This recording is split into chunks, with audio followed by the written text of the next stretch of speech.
Why would someone spend $2.5 million on a house to prove they belonged somewhere? Not to live in year-round, not as an investment, not even to enjoy, but to host parties for people who already thought you weren't good enough. To throw a single ball where everything, the flowers, the swans, the ships floating offshore, the guests' hair, had to be white just to prove a point to women who'd known each other since childhood and would never truly accept you no matter how perfect your ballroom was. Rosecliff wasn't built because Theresa Fair Oelrichs needed a house. She already had a marble mansion on Fifth Avenue. She already had more money than most families would spend in 10 generations. Rosecliff was built because she needed to win a war she could never actually win. The war against old money. The war against Alva Vanderbilt, who'd broken into society a decade earlier by locking her own daughter in a marble prison until she agreed to marry a duke. The war against women who'd inherited their social position while Tessie's father had dug his fortune out of Nevada dirt with his bare hands and destroyed his marriage in the process. This is the story of the most expensive divorce settlement in American history, and how it funded the construction of a palace designed purely for social dominance, how silver from the Comstock Lode became white terracotta walls on Bellevue Avenue, how a 12-year-old girl whose parents tore each other apart in court grew up to enforce society's rules with military precision, while her own marriage collapsed in exactly the same pattern. How the largest ballroom in Newport became a stage for imaginary guests, and then a frozen waterfall, and finally a museum where tourists pay $29 to see what social warfare looked like when it could afford to build its own battlefield. The money came first, the scandal came with it. Before we descend into the gilded wreckage of Newport society, I'd love to know, where in the world are you watching from? Drop your location in the comments below, and if you're fascinated by the dark machinery hidden inside American wealth, subscribe so you don't miss our next investigation into the empires built on beautiful, terrible foundations. Now, let's begin with the divorce that made it all possible. The divorce filing arrived in 1883. Theresa Rooney Fair walked into a San Francisco courtroom with her eldest daughter, Tessie, age 12, and filed for separation from her husband on grounds of habitual adultery. James Graham Fair did not deny the charges. He could not deny them. The evidence was extensive, public, and humiliating. Newspapers across the country covered the sensational trial of one of America's richest men. When the judge delivered his ruling on May 12, 1883, he awarded Theresa Rooney Fair a settlement of $4,750,000. It was the largest divorce settlement in United States history. The mother received custody of the two daughters, Tessie and Virginia. The father retained custody of the sons, Charles and James, Jr. The family home at 1170 Pine Street in San Francisco went to the mother, and the Fair family, which had risen from poverty to unimaginable wealth in less than a generation, fractured into pieces that would never fully reconnect. James Graham Fair had been born in 1831 in Clogher, County Tyrone, Ireland. He immigrated to the United States in 1843 at age 12 with his father, leaving behind everything they knew to chase the promise of American opportunity. He worked the California mines from 1850 onward, one of thousands of men who poured into the gold fields with nothing but determination and the willingness to break their bodies for the chance at fortune. In 1860, he moved to Nevada to work the newly discovered mineral traces there. He met Theresa Rooney, the daughter of an innkeeper, a woman who understood the rough world of mining camps because she'd grown up in it. They married in 1861. Over the next decade, they had 4 children. Theresa, called Tessie, born June 30th. 1871 in Virginia City, Nevada. Virginia nicknamed Bertie, Charles, and James Jr. In 1873, when Tessie was 2 years old, her father and 3 partners discovered what became known as the Big Bonanza in Virginia City, Nevada. It was the largest single deposit of gold and silver ever found in human history. Over $100 million worth of precious metals would be extracted from that mine before it was exhausted in 1898. In today's currency, that represents over $2.5 billion. The 4 men, James Graham Fair, John William Mackay, James C. Flood, and William S. O'Brien, became known as the Bonanza Kings. Fair parlayed his share of the discovery into railroads and real estate investments across California. His personal fortune reached $50 million. Virtually overnight, the Fair family went from living in rough mining camps to occupying one of the grandest homes in San Francisco. But the money didn't save the marriage. It destroyed it. Fair earned the nickname Slippery Jim for his business tactics and his personal conduct. The wealth enabled a dissolute life of affairs and drinking. Theresa Rooney Fair endured it for years, raising 4 children while her husband's indiscretions became common knowledge across San Francisco society. Finally, in 1883, she'd had enough. The divorce trial laid bare every humiliation. Fair's adultery was documented in court testimony and newspaper columns. Public opinion turned against the Silver King. Even his business partner John Mackay abandoned him. When Fair ran for re-election to the United States Senate, he found little support and lost his seat to William Stewart. Many who'd watched the Comstock Millionaires wondered what sudden wealth did to character. For many observers, Slippery Jim Fair demonstrated that money could ruin a man, making him mean-spirited and vindictive. The divorce settlement gave Theresa Rooney Fair financial security and custody of her daughters, but the aftermath brought fresh tragedies.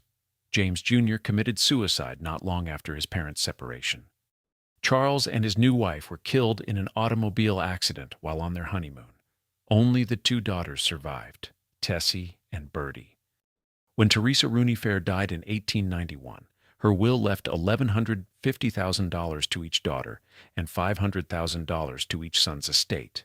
When James Fair died on December 28, 1894, alone in the Lick House in San Francisco, his will left approximately $50 million to be divided among his surviving children. Tessie and Bertie each inherited fortunes that made them among the wealthiest heiresses in America. Tessie Fair was 12 years old when she sat in that courtroom and watched her parents' marriage dissolve in public. She witnessed her father's adultery aired in newspapers. She saw what unlimited money did to character and to families. She learned that wealth alone didn't earn respect. In fact, it often attracted scandal. She observed that fortune couldn't prevent dissolution, and she grew up traveling between San Francisco winters and Newport summers, watching the rigid hierarchies of East Coast society, understanding that old money looked down on new money no matter how many millions you possessed. A determination formed in her during those years. She would use her inheritance differently than her father had used his. She would force society to accept her on her terms. She would marry well, build perfectly, and prove that a miner's daughter from Nevada could belong among the families who traced their lineage to the Mayflower. The money was secured. The social position was not.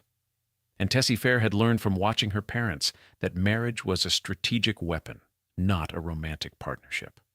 In the summer of 1889, Tessie arrived in Newport, Rhode Island, with her mother and sister for the social season. She was 18 years old, recently come into her full inheritance, and keenly aware that Newport was where reputations were made or destroyed during 6 concentrated weeks each summer. At the Newport Casino, while watching a tennis match, she met Hermann Oelrichs. He was 39 years old, 21 years her senior, and everything her father was not. Hermann Oelrichs represented old money and old lineage. He'd been born on June 8, 1850 in Baltimore, Maryland, into a family whose roots in America stretched back generations. His father, Henry Ferdinand Oelrichs, had been born in Germany and immigrated around 1830, becoming a senior partner in the shipping firm of Oelrichs and Lohrmann. His mother, Julia Matilda May, had been born in Washington and came from a prominent family, with deep ties to Virginia and Maryland during the Revolutionary War. Herman's grandfather had married a daughter of statesman Harrison Gray Otis. This was the kind of pedigree that couldn't be purchased. It had to be inherited. Hermann had graduated from Yale University, where he'd rowed crew. He served as the American agent for the Norddeutsche Lloyd steamship line, a position that required both business acumen and social connections. He was credited with introducing the sport of polo to the United States, bringing the first mallets, balls, and shirts into the country. He served as the first president of the United States Lacrosse Association. He was a director of the New York Athletic Club. He moved comfortably through the highest circles of East Coast society, not because of his wealth, though he had plenty, but because of his family name and his education and his ease with the codes and rituals that marked the American establishment. For Tessie, Hermann represented legitimacy. He could provide what her millions could not: acceptance. Their courtship progressed quickly. They married on June 3, 1890, at the Fair family residence at 1120 Pine Street in San Francisco. The wedding was lavish, with approximately 750 invitations issued on engraved cream-colored paper. The society pages provided extensive coverage. James Graham Fair gave his daughter a wedding gift of $1 million. But Fair himself was not invited to the ceremony. He sat alone in his hotel room during the festivities, excluded from his own daughter's wedding. Despite the rejection, he sent the money anyway. The irony was perfect. His silver, dug from Nevada mountains through methods that had earned him the nickname Slippery Jim, would now pay for his daughter's entry into the very society that had looked down on him his entire life.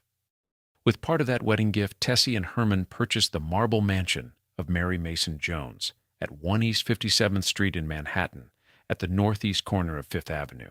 The purchase price was $100,000 to $67,000. They commissioned Stanford White, the most fashionable architect in America, to renovate the interior at a cost of $150,000 more. This became their principal winter residence, their base in New York society. Later, they would also maintain an address at 1 East 72nd Street. The houses announced their arrival. The Oelrichs name carried weight. The Fair fortune paid the bills. In 1891, their only child was born, Hermann Oelrichs, Jr. But even with a son, even with the Manhattan mansion, even with Hermann's impeccable credentials, the marriage began showing strains almost immediately. Hermann preferred San Francisco and Baltimore, where his shipping business required his attention. Tessie preferred New York and Newport, where the social season demanded her presence. He attended to business matters and political connections. He was active in Democratic Party circles and was even asked to run for mayor of New York, though he declined. She attended to what his niece Blanche would later describe as her addiction: society as business. The pattern that would define their marriage emerged early. Publicly, they maintained the appearance of devotion. Privately, they lived increasingly separate lives. They argued in front of servants, family members, and even guests, making no particular effort to hide their disagreements. But they needed each other. Hermann's legitimacy depended on maintaining his social standing, which required a well-connected wife and the fortune to support it. Tessie's acceptance depended on Hermann's name and the doors it opened. They had entered into a professional partnership that happened to be called a marriage. Neither seemed particularly happy about it. But happiness, they'd both learned, was not the point. They had the money. They had the marriage. They had the Manhattan mansion. But Newport was where reputations were made or destroyed in 6 summer weeks. And Newport already belonged to someone else. For decades, Caroline Schermerhorn Astor, known simply as Mrs. Astor, had controlled New York and Newport society through sheer force of will. Her ballroom at her Fifth Avenue mansion held approximately 400 guests, and this limitation became the definition of who mattered. Ward McAllister, her loyal advisor and friend, coined the phrase the 400 to describe the number of people in New York who were truly worth knowing. In February 1892, McAllister published the official list in the New York Times. After years of speculation, the public finally knew exactly who had made the cut. The list consisted largely of bankers, lawyers, brokers, real estate men, and railroaders, with a mix of old money like the Astors and Livingstons and carefully vetted new money like the Vanderbilts. But Mrs. Astor began her decline after 1892. Her health faltered. Her grip on society weakened. She died in 1908. And in the power vacuum that followed, 3 women seized control not through inheritance or appointment, but through force of will, extraordinary wealth, and the understanding that social leadership was there for the taking if you were ruthless enough to claim it. They became known as the triumvirate: Mamie Fish, Alva Belmont, and Tessie Oelrichs. Each brought a different style to their reign. Mamie Fish had been born in 1855 to a prosperous but not particularly wealthy or socially prominent family. She married her childhood neighbor Stuyvesant Fish, who became president of the Illinois Central Railroad. Mamie was not beautiful. She was poorly educated. It was said she could barely read or sign her name. But she possessed quick intelligence and a devastating wit. She was utterly fearless and completely tactless. Her parties were exotic and often raucous. She once invited the actress Marie Dressler to sit at dinner as an equal, something that was absolutely unheard of in an era when actresses were considered little better than prostitutes in polite society. Mamie enjoyed puncturing the pretensions of the old families. Her Newport mansion was built in colonial revival style and furnished with American art and antiques rather than European imports. She made it a badge of honor to be insulted by Mrs. Fish. If she ran you over repeatedly in her automobile, which she did to at least one unlucky victim, you'd dine out on the story for years. Alva Vanderbilt Belmont had been born in 1853 in Alabama, the granddaughter of a cotton plantation owner. Her family's wealth evaporated before the Civil War, and by the time she reached marriageable age, she had nothing but her wits and her ambition. In 1875, she married William Kissam Vanderbilt, grandson of Commodore Cornelius Vanderbilt, and instantly gained access to one of America's largest fortunes. In 1883, she forced Mrs. Astor to acknowledge the Vanderbilt family by throwing a costume ball so elaborate that Mrs. Astor had to break her boycott of the family just so her own daughter could attend. In 1892, Alva completed Marble House in Newport, an $11 million palace containing 500,000 cubic feet of marble imported from Africa and Italy.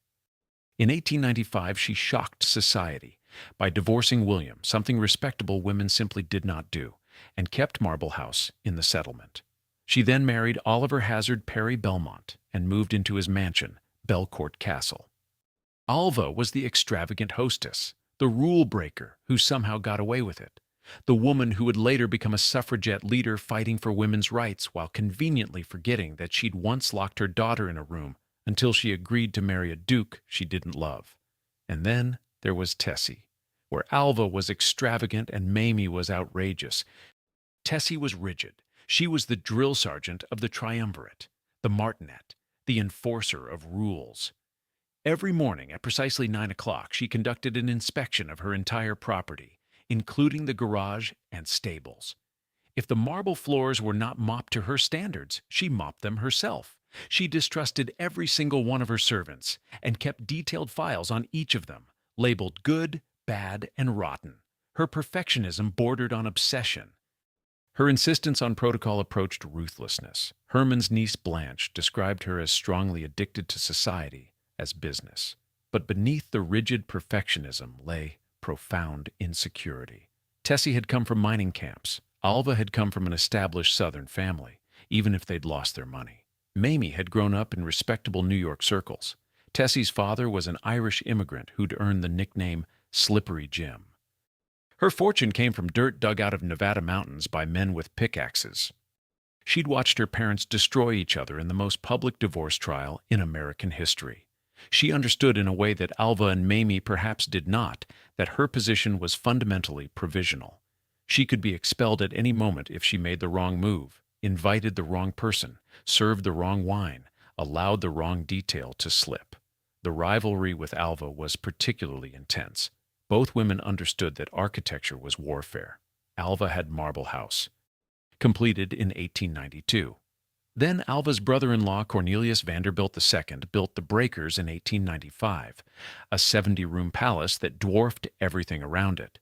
Tessie needed her own monument, not just to participate in Newport society, but to compete with the Vanderbilts on their own terms, to prove that Western silver money equaled Eastern Railroad money, to demonstrate that taste and refinement could be purchased if you had enough millions and hired the right architect. In 1899, Tessie orchestrated a strategic coup that demonstrated her social genius. She arranged for her younger sister Bertie to marry William Kissam Vanderbilt II, son of Alva and William Kissam Vanderbilt, brother of Consuelo Vanderbilt, who'd been forced to marry the Duke of Marlborough. The wedding was extensively covered in the society pages. It connected the fair fortune directly to the Vanderbilt dynasty. It made Tessie family to Alva. She couldn't be excluded from Vanderbilt events. But it also meant she could never fully escape comparison to Alva, who'd broken every rule and remained powerful, while Tessie followed every rule and still felt like an outsider. What Tessie needed wasn't just a house, it was a weapon, and she knew exactly who to hire to build it. In 1891, Tessie and Hermann purchased property in Newport from the estate of George Bancroft, the prominent historian and diplomat who'd served as Secretary of the Navy and minister to both the United Kingdom and Germany. Bancroft had maintained a modest summer home there, surrounded by extensive rose gardens, and the property had been known as Rosecliff. The existing house was pleasant enough. It wouldn't do.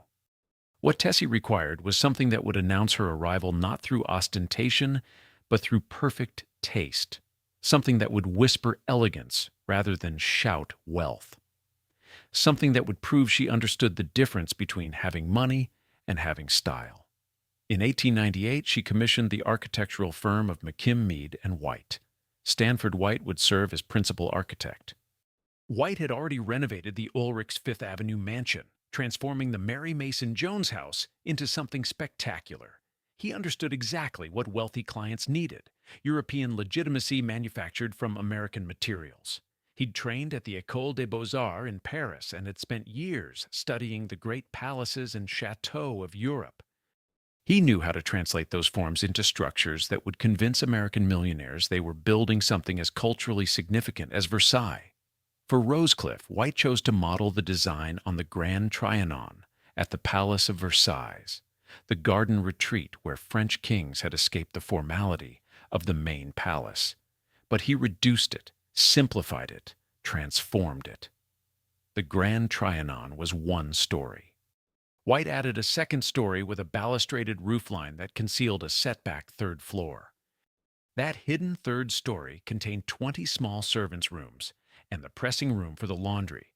The servants would live and work in spaces the guests would never see. The house would present an elegant H-shaped plan to the world while hiding the machinery of service. White kept Mansart's scheme of a glazed arcade of arched windows and paired Ionic pilasters that increased to columns across the central loggia. But where the Grand Trianon spread horizontally across French gardens, Rosecliff would be more compact, more focused, more suited to its clifftop site overlooking the Atlantic Ocean. The comparison to Marble House was implicit but unmistakable. Marble House was all excess, 500,000 cubic feet of imported marble, a monument to the idea that more was more. Rosecliff would be restraint, elegance, the kind of refined taste that didn't need to announce itself through sheer volume of expensive stone. The message Tessie was sending was clear. Alva has money. I have discernment. Construction began in 1899.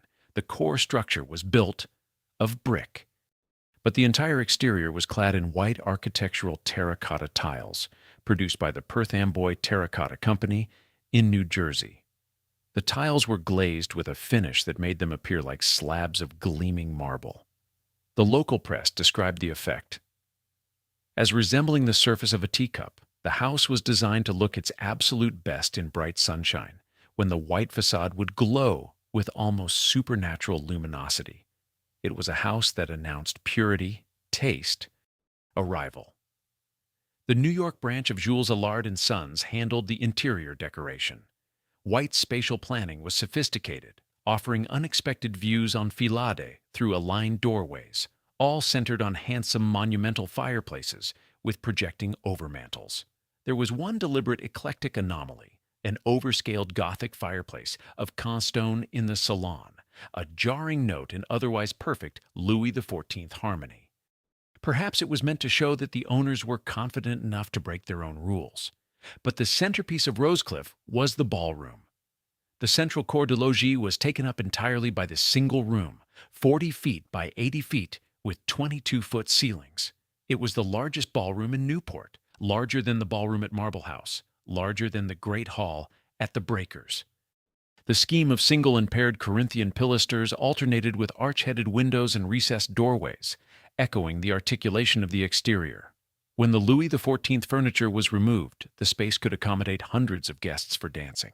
This was the entire point. The largest ballroom meant the largest parties, meant the clearest demonstration of social dominance. The heart-shaped grand staircase became Rosecliffe's signature feature, a romantic gesture that masked ruthlessly practical planning. Upstairs, 3 grand bedrooms of equal importance could be linked by opening doors or isolated by locking them. Guest bedrooms of graduated sizes allowed for flexible arrangement of suites, but every bedroom was separated from the wide corridor by intervening dressing closets, creating what the architectural plans called hermetic privacy from the staff. The servants moved up and down through 2 small service stairs contrived in spaces smaller than the master bedroom's walk-in closets. The family would see the servants when they wanted to. The servants would never be seen otherwise. The architecture itself enforced the class hierarchy. Tessie honored George Bancroft's memory by keeping the name Rosecliffe, but she demolished his modest cottage and in its place erected a palace. The 21-acre property overlooking the Atlantic Ocean would cost $2.5 million to complete. In today's currency, that represents approximately $94 million. It was less than the Breakers' $7 million, less than Marble House's $11 million. But that was strategic. Tessie was demonstrating restraint, proving she understood that elegance didn't require excess. She wasn't trying too hard. Except, of course, that she was trying desperately. Every detail betrayed the effort.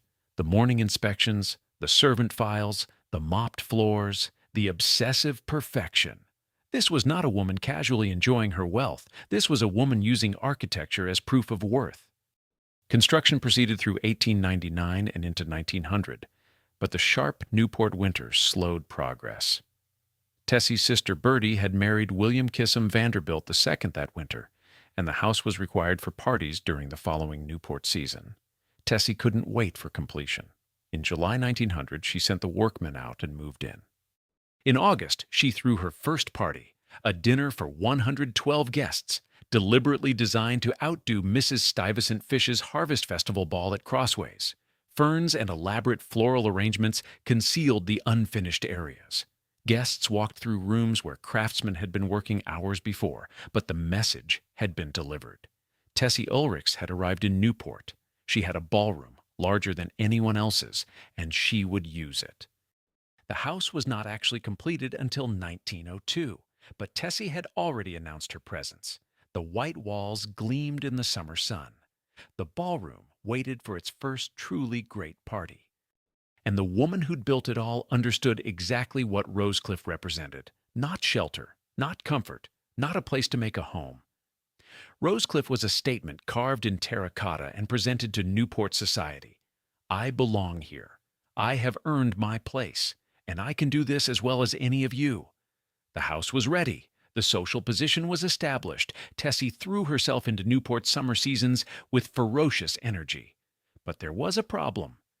The man whose name appeared on the deed had no interest in his wife's social warfare, and Hermann Oelrichs was about to make that very clear. On August 19, 1904, Tessie hosted the party that would define Rosecliffe and seal her reputation as one of Newport's great hostesses. The event took place during the week of the Astor Cup yacht races, when all of Newport society gathered to watch wealthy men compete in expensive boats. Tessie planned what became known as the Bal Blanc, the white ball. The concept came from French tradition. A Bal Blanc was originally a debutante ball where young ladies wore white to symbolize their purity and eligibility. Americans had adapted the tradition into something more elaborate, a ball where everyone, men and women alike, wore only white or silver. Guests powdered their hair white or wore white wigs. The effect was total visual unity, a sea of pale elegance moving through candle-lit rooms. Tessie executed the concept with military precision. The house was filled with thousands of white flowers, white hydrangeas, white roses, white orchids, white lilies. Every surface bloomed with carefully arranged blossoms. White swans were ordered for the fountain in the gardens. Most spectacularly, Tessie commissioned a fleet of white ships to be constructed and floated on the ocean just offshore, where they would be visible from the terraces. She coordinated with the Navy's White Fleet to ensure that actual naval vessels contributed to the visual spectacle. Even the Atlantic Ocean became part of her decoration scheme. Dinner began at 10 in the evening. Served on the veranda facing the water, guests moved through the house in a planned sequence choreographed by Tessie herself. Through the stair hall with its heart-shaped staircase, into the vast ballroom where hundreds could dance beneath crystal chandeliers, out onto the terraces where the white ships floated on dark water and white swans drifted in the fountain. Every detail had been controlled, every element had been perfected. Nothing was left to chance. Tessie forbade photography. No, cameras were permitted at the Bal Blanc. This wasn't mere eccentricity, it was strategy. If you weren't there, you couldn't know what you'd missed. The exclusivity was enforced even in memory. The only record that survives consists of contemporary newspaper descriptions, and the Society columnists wrote rapturously about one of Newport's greatest social spectacles. They described the white-on-white aesthetic as unprecedented. They praised the scale of the floral arrangements and the coordination with the naval vessels. They listed the guest roster because in this world, who attended mattered as much as what happened. The Bal Blanc succeeded by every measure that mattered to Tessie. Society acknowledged it. The newspapers praised it. The triumvirate's dominance was confirmed. Tessie had proven herself capable of executing at the highest level of Newport entertaining. She demonstrated that she understood not just the rules, but the aesthetics. She'd shown that Western mining money could match Eastern railroad money when it came to taste and refinement. But the perfectionism required to pull off the Bal Blanc revealed something darker. The obsessive control, the rigid choreography, the total absence of spontaneity or warmth. When compared to Alva Vanderbilt's parties, extravagant, yes, but also joyous, full of laughter and genuine pleasure, or to Mamie Fish's entertainments, chaotic, raucous, delightfully unpredictable. Tessie's events felt cold, beautiful but sterile, perfect but empty. Guests admired them. Newspapers celebrated them. But did anyone actually enjoy themselves? Or were they simply performing their roles in Tessie's carefully staged production, grateful when it ended and they could return to less exhausting entertainments? Tessie threw other parties at Rosecliff during those early years. On August 17, 1901, she hosted a lawn circus party for her 10-year-old son, Hermann Jr. A 40 by 25-foot red tent was erected on the back lawn near the ocean. Inside, professional acrobats and tumblers performed in a miniature one-ring circus. Outside, 5 smaller tents hosted sideshows: a fortune-telling gypsy, a wheel of fortune, a shooting gallery. Peddlers offered cheap merchandise. An African-American vocal group sang popular songs. A circus band played. Tea and refreshments were served to the adults. It was for her son, but it was also for society. Everything was always for society. The famous magician Harry Houdini performed at Rosecliff, entertaining guests in the dining room with escapes and illusions. Years later, after Tessie's death, Louis Armstrong would play jazz in that same ballroom. Tessie also brought high culture to Newport: ballet performances, opera, proving that she valued art and refinement, not just spectacle. Every party, every entertainment, every detail was another piece of evidence in the case she was constantly making. I deserve to be here. But behind the perfect parties and the gleaming white walls, Tessie's marriage was collapsing. Hermann spent extended periods in San Francisco and Baltimore, attending to his shipping business and political interests. He had no interest in being constantly on display in Newport. He found the social season exhausting and pointless. Tessie remained in New York and Newport, maintaining the 2 houses that her social position required. They were rarely seen together. When they were together, they argued openly in front of servants, family members, and guests. There was no pretense of harmony. They even differed politically. Hermann was a Democrat, active in New York City politics, someone who'd been asked to run for mayor and had declined. Tessie was a Republican, unusual for the daughter and wife of Democrats, but her conservative Newport friends were Republicans, and Tessie adapted to her social environment the way she adapted to everything, strategically. Even her political positions were calculated to reinforce her belonging. In November 1903, Tessie took a legal step that publicly acknowledged the estrangement. She formally revoked the power of attorney she'd granted Hermann in 1897. The document stripped him of all authority over her California property, It was executed in New York and filed in San Francisco, a public legal declaration that she no longer trusted him with her fortune. This was her inheritance, not his. Her father's silver, not his shipping profits. She would control it. On April 18, 1906, a massive earthquake struck San Francisco. The city was devastated. Hermann was there on business. When news reached Tessie in Newport that he'd survived the disaster, she allowed herself to hope. Perhaps the near-death experience would change him. Perhaps they could reconcile. Perhaps the marriage could be saved. She prepared a lavish supper for them to share together when he returned east. It would be just the two of them. A chance to repair what they'd broken. Hermann returned to the East Coast, and he did not attend the dinner. He didn't show up. No explanation, no reconciliation, just absence where presence had been promised. Tessie was enraged. The pattern was repeating. Her parents' marriage had dissolved into adultery and public humiliation. Her marriage was dissolving into indifference and separate lives. The fortune couldn't prevent it. The mansion couldn't fix it. The perfect parties couldn't mask it. Despite their personal estrangement, Hermann participated in San Francisco's rebuilding efforts after the earthquake. He served on the Committee of 50, coordinating reconstruction. The Oelrichs family had connections to the Fairmont Hotel on Nob Hill. James Graham Fair had purchased the site in the late 1800s, intending to build the city's largest mansion.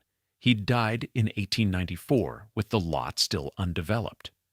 In 1906, Tessie and Bertie commissioned the architectural firm of Reed & Reed to design a 600-room, 7-story hotel in Italian Renaissance style. The earthquake gutted the structure before it could open.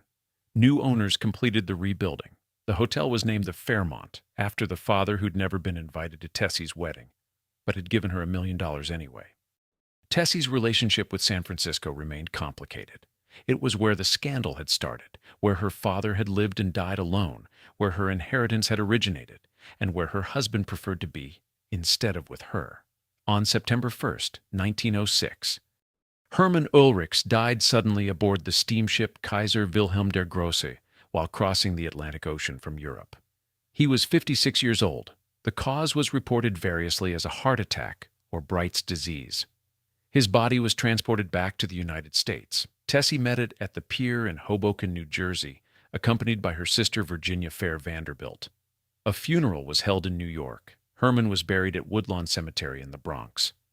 On September 10, 1906, Hermann's will was filed for probate. It opened with a statement that would be reported in newspapers across the country. As my wife has an ample fortune of her own, I make no bequest or devise to her. The bulk of Hermann's estate went to his brother Charles May Oelrichs, who received a specific bequest of $300,000 plus the residue of the estate. Hermann's sister Lucy J. received $100,000. His half-sister Mary Singleton Livingston received $30,000, with a provision that if she or her heirs contested the will, the bequest would become null and void. To his son Hermann Jr., Hermann left only jewelry, guns, and other personal effects. To Tessie, his wife of 16 years, the mother of his only child, the woman who'd used her inheritance to support his social position, nothing. The will had been dated June 11th, 1906, 3 months before Hermann's death, and just weeks after he'd failed to attend the reconciliation dinner Tessie had prepared. The newspapers loved it. "Nothing for wife of Oelrichs," the headlines proclaimed. Clubman's will says her fortune is ample. Estate is for brother and sister. Another scandal attached itself to the Fair name. Tessie had escaped her parents' divorce scandal by marrying into respectability. Now her marriage was ending in public rejection. Tessie contested the will. She argued that, as the widow of a California citizen, she was entitled to a share of his property under California's community property laws. A legal battle ensued. Finally, the dispute was resolved through compromise. According to contemporary reports, Tessie received $100,000 in bonds. Hermann Jr. received a ranch valued at $50,000. Further claims were withdrawn. The settlement also closed out an accounting related to Hermann's earlier trusteeship of certain Fair family holdings. The financial settlement mattered less than the public humiliation. Hermann had declared in a legal document that would be read by anyone who cared to look that his wife had ample fortune of her own, and therefore deserved nothing from him, not even a token bequest, not even a symbolic gesture of affection or respect for the years they'd spent together. Nothing. Tessie was 35 years old. Her son was 15. She'd been widowed, publicly rejected, and left with the largest ballroom in Newport, a fortune that would never run out, and 2 decades ahead of her to fill with something that might feel like victory. Hermann was buried. The will was settled, and Tessie was alone in Rosecliff except for the servants she distrusted and the society that had finally accepted her but would never truly embrace her. She would spend the next 20 years throwing parties. The largest ballroom in Newport would host hundreds of guests.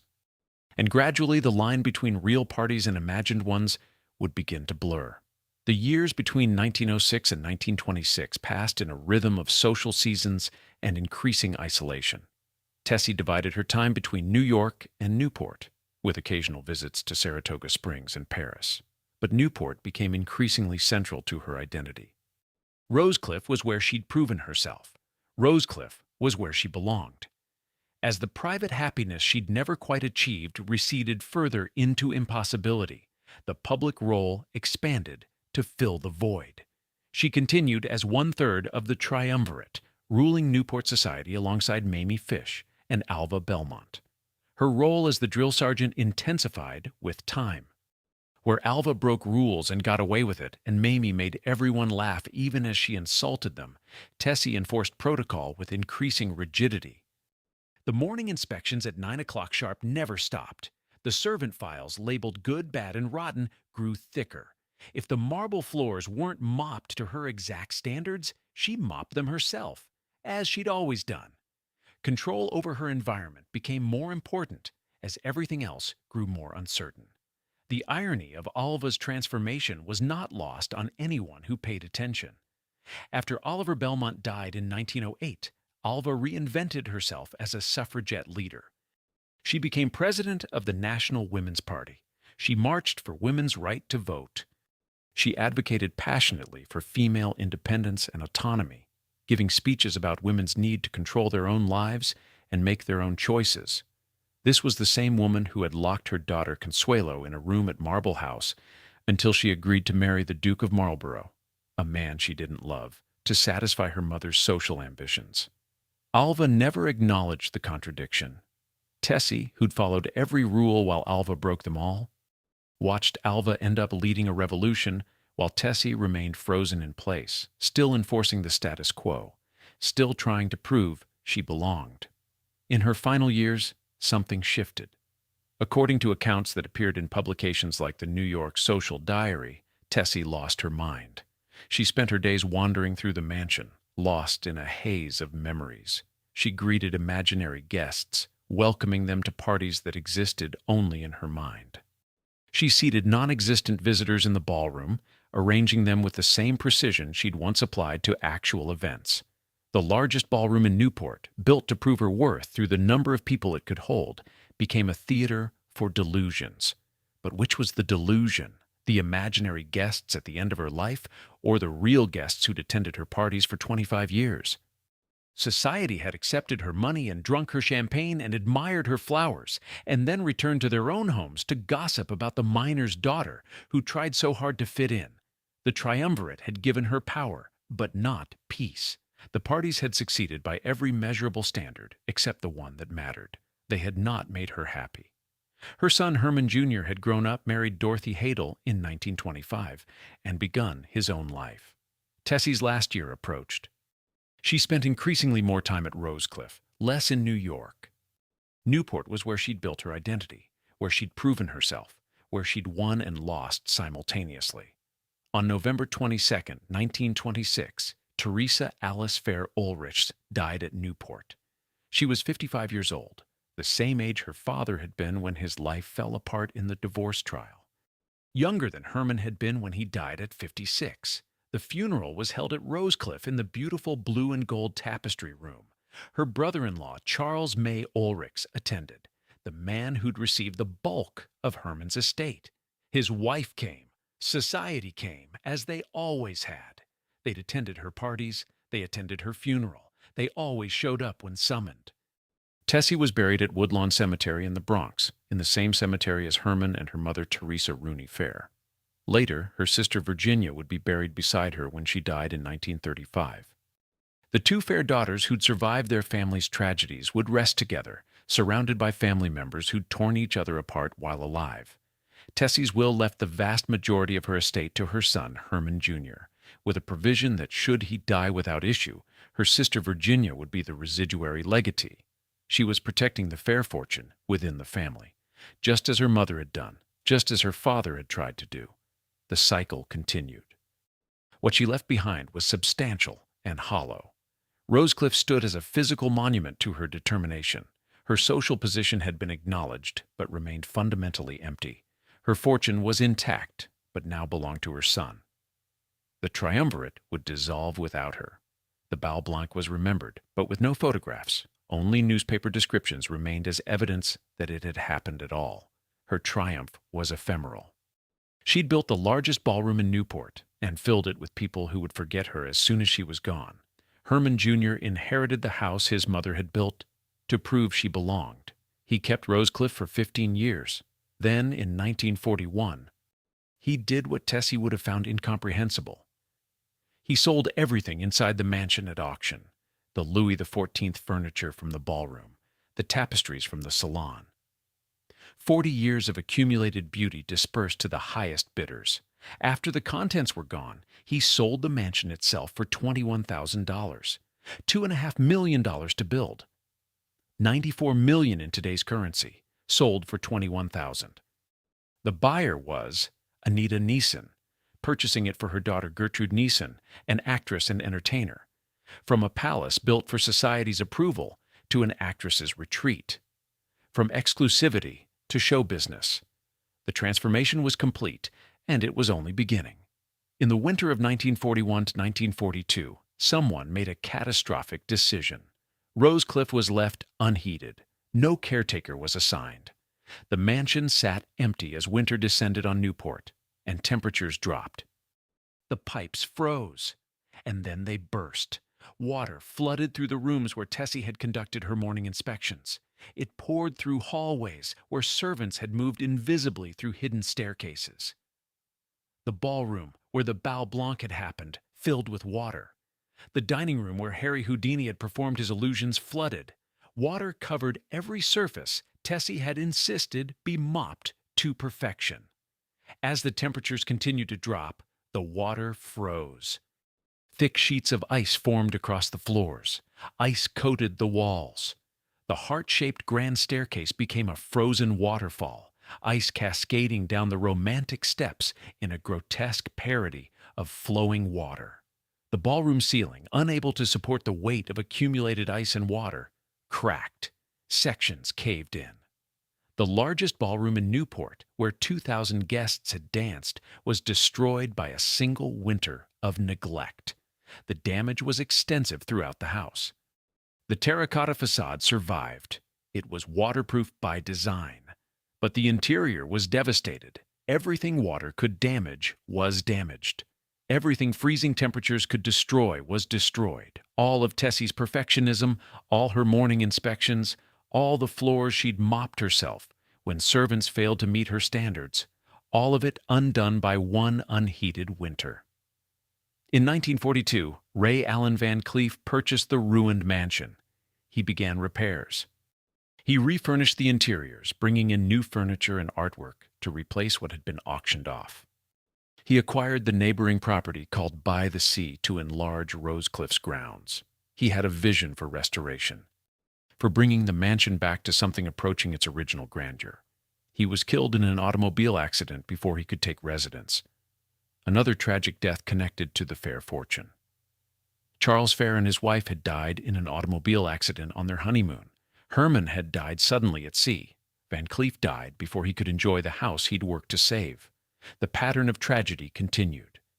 Van Cleef's widow sold the property.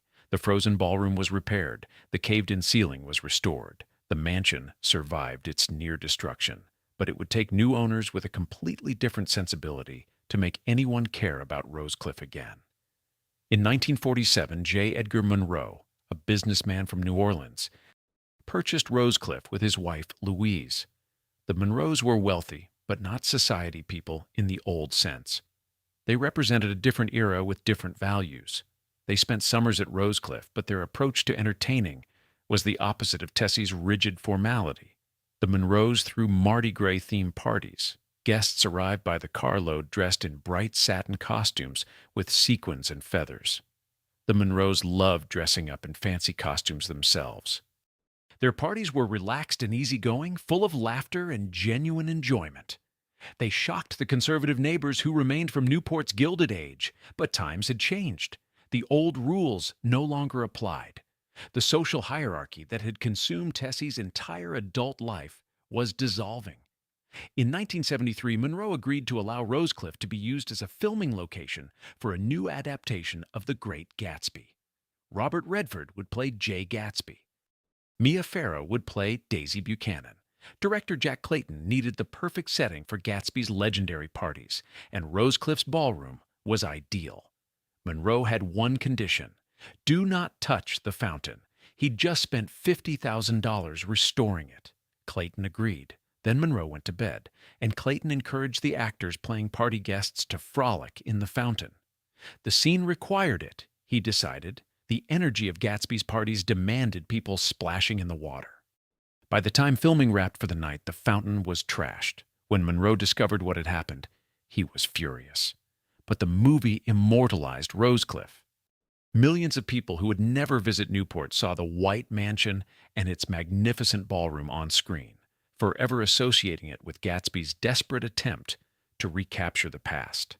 Other films followed: High Society in 1956, The Betsy in 1978, True Lies in 1994, where Arnold Schwarzenegger and Jamie Lee Curtis tangoed in the ballroom, Amistad in 1997, 27 Dresses in 2008.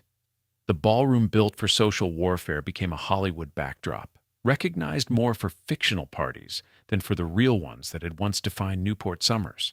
In 1971, the Monroes made a decision that ensured Rosecliffe's survival. They donated the house, its contents, and a $2 million endowment to the Preservation Society of Newport County. They could no longer maintain it privately. The costs were too high. The era of privately owned Newport palaces was over. Monroe continued to attend charity events at Rosecliff until his death in 1991, always welcomed back to the house he'd saved and then given away. The Preservation Society already owned the Breakers, Marble House, and the Elms. Rosecliff joined the collection of Gilded Age mansions open to the public for tours. It became a popular event venue, especially for weddings. The largest ballroom in Newport was still in use, but now for paying customers rather than society exclusives. In 1973, Rosecliff was designated as part of the Bellevue Avenue Historic District and recognized as a National Historic Landmark. It was protected by law. It could never be demolished or significantly altered. It was frozen in time architecturally while its use continued evolving. The mansion Tessie built to exclude now includes everyone. Anyone with $29 can walk through rooms she kept hermetically sealed from all but the most carefully vetted guests.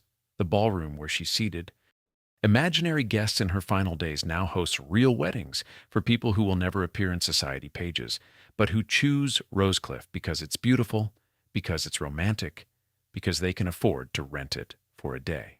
In 2023, the Preservation Society undertook a comprehensive restoration costing $7,400,000. A new roof was installed. 5,000 square feet of 30-year slate. All exterior windows and doors were restored to proper function. The ballroom floor was refurbished. Balustrades were repaired. Most dramatically, the entire facade was steam-cleaned, removing a century of grime and revealing the original luminosity of the white terracotta tiles. The house gleamed again, as it had when Tessie first moved in, like the surface of a teacup catching sunlight. The mansion reopened on September 1st. 2023, nearly 500,000 visitors walk through Rosecliff annually. They come from around the world. They download the Newport Mansions app, bring their own earbuds, and wander at their own pace through spaces that Tessie controlled with military precision. They stand in the ballroom where the Bal Blanc happened. They climb the heart-shaped staircase. They photograph everything Tessie forbade photographing. The exclusivity she fought so hard to maintain has been democratized. Anyone can enter. Anyone can imagine dancing where society once danced. The irony is either Tessie's worst nightmare or her vindication, depending on how you interpret it. She built Rosecliffe to exclude, and now it includes. She obsessed over controlling who entered, and now anyone with an admission ticket walks through. The largest ballroom in Newport is open to the public. But what survives? The architecture is intact. The purpose is transformed. The memory is fragmented. The Bal Blanc is remembered, but no photographs exist. Only newspaper accounts remain. The experience is lost. Modern couples choose Rosecliff for their weddings because it's beautiful, not because it proves anything about their social position. They stand where Bal Blanc guests stood, but for love rather than status. The irony is perfect. The house built to display a loveless, strategic marriage now hosts ceremonies celebrating love. The ballroom designed for social warfare has become a setting for joy. What lessons does Rosecliff teach today? That wealth doesn't guarantee happiness. That social position doesn't prevent loneliness. That perfect houses don't create perfect lives. That architecture outlasts its creator's intentions. That beauty remains even when purpose changes. The mansion represents Gilded Age excess, women's limited options, the divorce scandal that funded elegance, the strategic marriage that failed anyway, social warfare as building program Nevada silver, transmuted into Newport white, and American aristocracy's brief, strange moment of dominance before the First World War changed everything. The mansion survives. The society that created it does not. The triumvirate is dead. The 400 is forgotten. The rules that governed Newport summers for 50 years have vanished so completely that they seem like fiction, and nobody builds houses like Rosecliff anymore. Today's billionaires are richer than Theresa Fair Oelrichs ever was. They could easily afford $94 million summer cottages. They choose not to, they build private compounds instead. They value privacy over display. Mark Zuckerberg's compound in Palo Alto consists of 5 houses arranged around a central courtyard where no one can see in. Larry Ellison bought 98% of the entire Hawaiian island of Lanai. When you can own an island, a mansion seems small. The strategy has inverted completely. The Gilded Age assumed that wealth deserved admiration and that display proved legitimacy. The modern age questions inequality and treats public displays of extreme wealth as invitations to criticism. Social media makes privacy valuable. Visibility creates vulnerability. Rosecliff today would be a protest target, a symbol of excess, a monument to inequality. Nobody wants that kind of attention. The servant class disappeared. You can't hire staff to fill 20 servant rooms and live in hermetically separated quarters, moving invisibly through hidden staircases. You can't find people willing to accept that kind of invisibility anymore. Immigration patterns changed, opportunities expanded. The pipeline that brought Irish housemaids and German cooks to Newport dried up after the immigration restrictions of the 1920s. The children of immigrants refused to follow their parents into domestic service. Houses built on the assumption of plentiful, deferential labor can't function without that labor. The craftsmen vanished too. Stanford White died in 1906. The European-trained artisans who created Rosecliffe's terracotta tiles and hand-carved details are gone. Their skills died with them.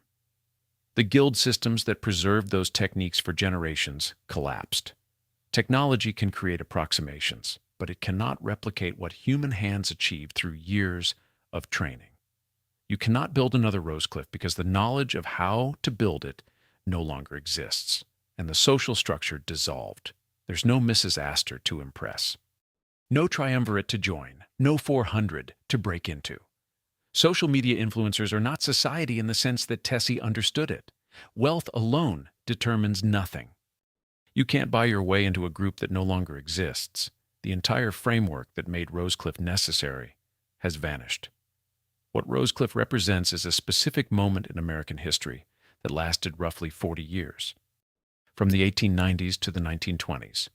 A moment when Western mining money met Eastern society, when fortunes were untaxed by income or estate levies, when servants were plentiful and cheap, when display was the point rather than the problem, when women's only avenue to power was through social position, when the largest divorce settlement in history could fund the construction of a palace, when building that palace could prove you belonged. Theresa Fair Oelrichs was born from scandal. Her parents' divorce was front-page news.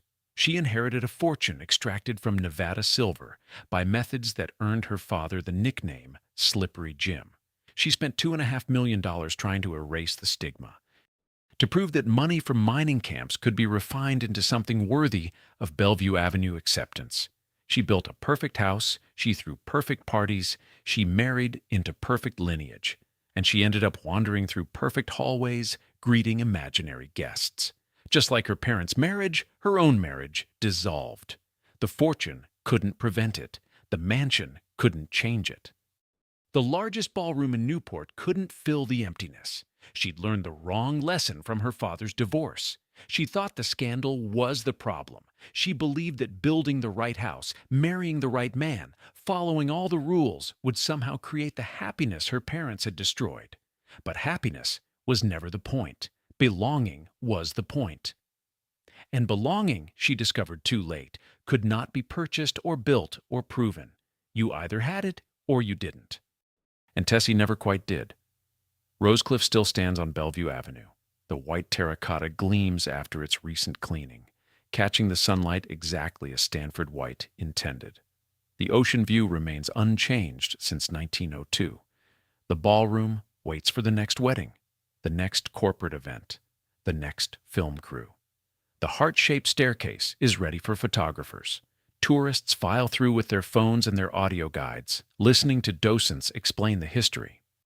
But the woman who built it is buried at Woodlawn Cemetery, next to the husband who left her nothing in his will, and near the mother who won the largest divorce settlement in American history, only to die 7 years later. The money survived them all. The scandal survived them all.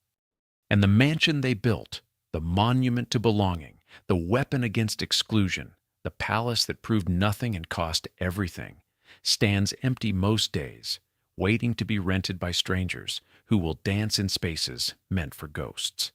Somewhere in that largest ballroom in Newport, where everything was once white and silver and perfect, where imaginary guests once sat in assigned seats visible only to a dying woman's mind, the silence remembers what the photographs never captured. The price of belonging to a world that never truly wanted you, but took your millions anyway. The cost of building a battlefield when what you needed was a home. The bill for a life spent proving you deserved what you already had. The empire of white terracotta still stands on the cliffs. The poison of obsessive perfection has faded but left its mark. And somewhere in the Atlantic breeze that moves through empty rooms, the water remembers everything.